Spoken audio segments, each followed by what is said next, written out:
The poem addresses the west wind as a powerful force of nature, symbolizing both destruction and renewal.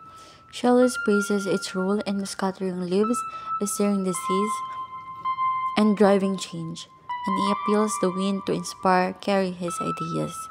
The poem reflects on themes of transitional creativity and hope, ending with the famous line, "If winter comes, can spring be far behind?"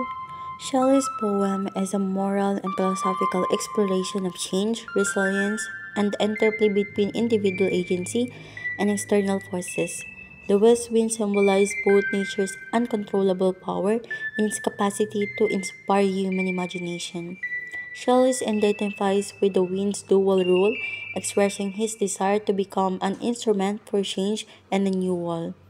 The poem reflects romantic ideas, advocating for harmony with nature and recognition of its role as a moral guide. Philosophically, it's underscored the inevitability of destruction as a prelude to creation, suggesting that the growth and the progress often require upheaval through the wind's boundless energy. Shelley calls for a moral awakening, urging humanity to embrace change and use its creative potential to shape better future. Percy Bysshe Shelley's Ode to the West Wind is a profound meditation on the power of nature and its transformative influence on human life and thought. The west wind is portrayed as a force of destruction and renewal, scattering dead leaves while heralding the promise of new life in the spring.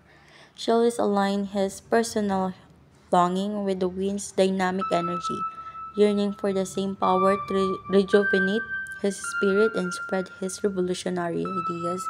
The poem's sweeping imagery is impassionate, captures the poet's deep connection to the natural world and his hope for person and societal transformation.